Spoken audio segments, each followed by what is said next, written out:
Shri Rama Sharanam Mama, Manas Manthan Kinkar Chintan, Discourses by Maharaj Shri Ram Kinkarji Upadhyay. Message 19. Title: Shri Bharatji empowered everybody to reach Shri Ram, irrespective of their background. Maharaj Shri Ram Kinkarji brings to our attention that seeking God in its unique idol or deity form and accepting and worshipping Him is much easier than to accept and serve Him in everyone and everything. The state of realization of samta or universality is commendable. In Manas, only two characters were successfully able to do so, and they are Shri Hanumanji and Shri Bharatji.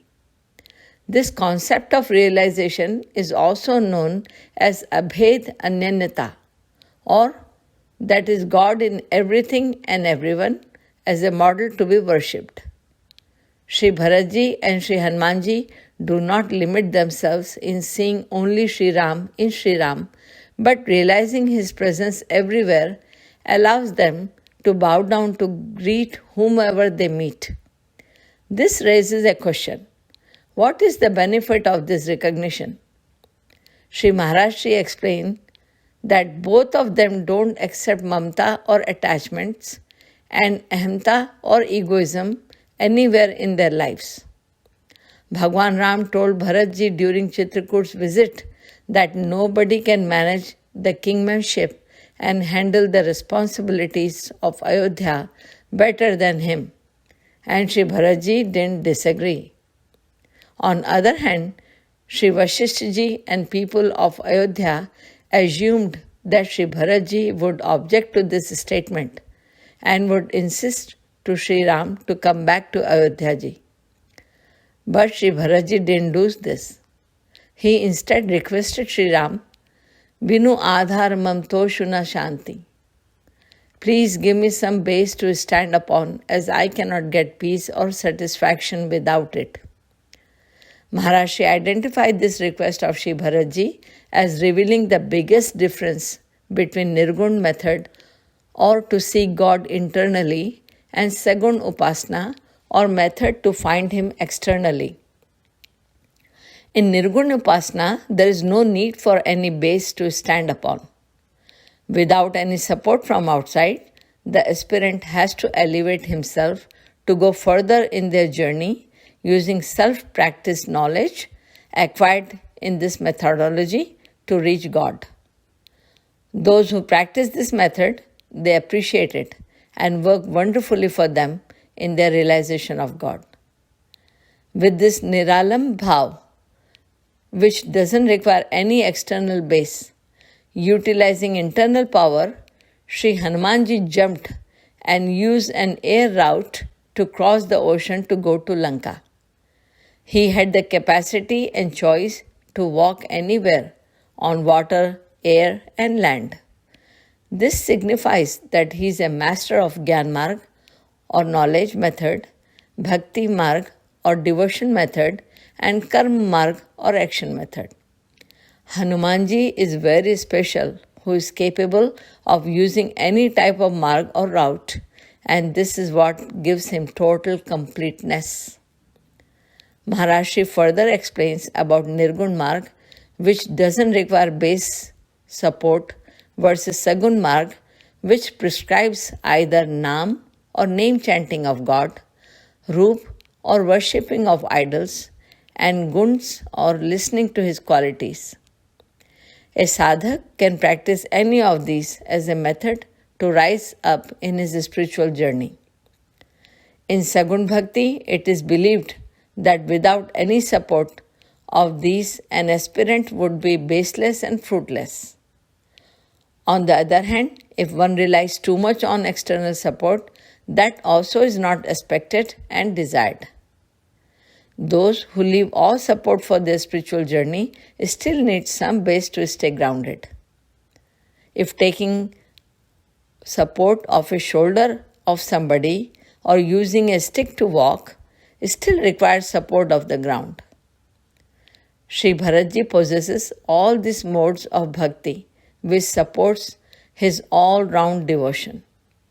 He has taken all Ayodhyavasi to Chitrakoot, symbolic of taking along each mode of Sagun Bhakti requirements and ingredients. Those who used horses were symbolic of yogi. Those who sat down on elephants to ride like Gyani or possessors of knowledge. Maharashri wants us not to take these examples in physical sense, but consider them to be various types of aspirants and their mode of journeys. For example, those who were riding horses like yogi, who would control all their senses like controlling the horse.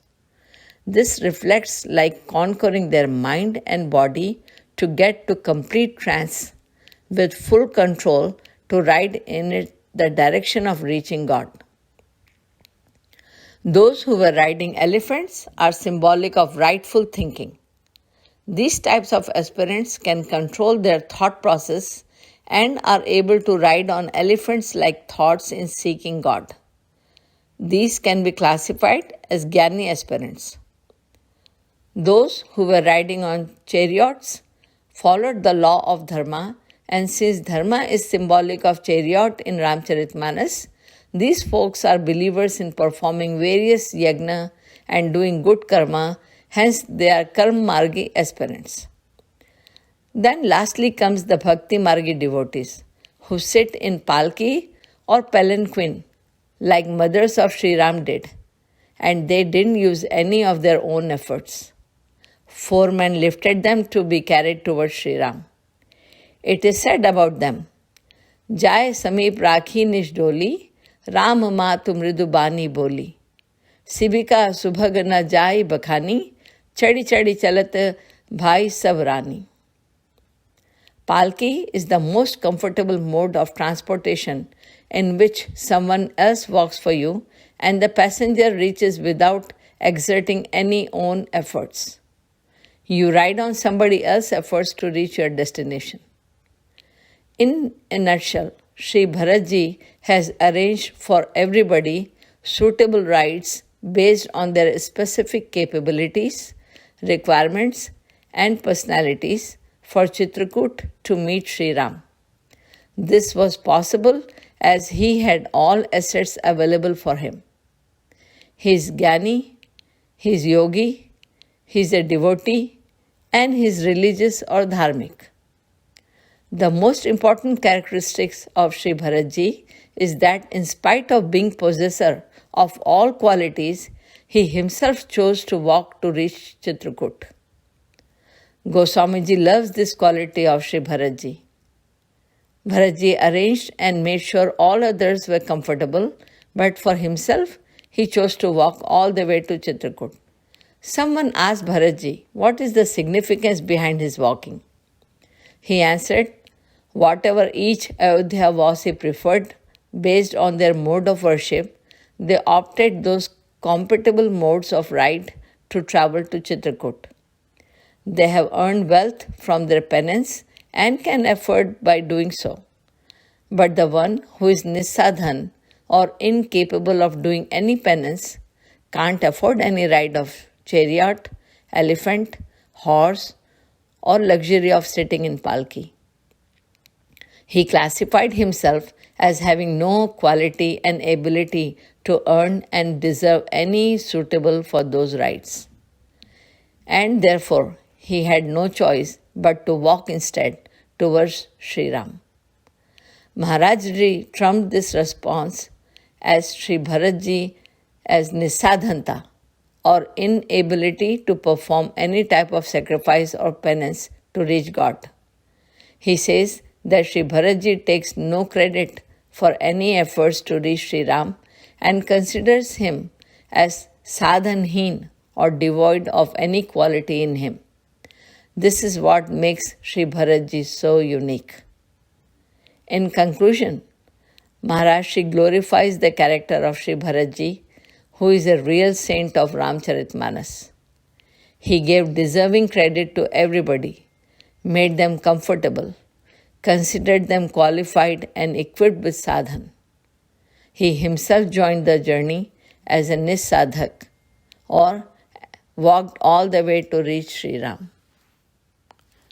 See you with another message of Maharaj Shri.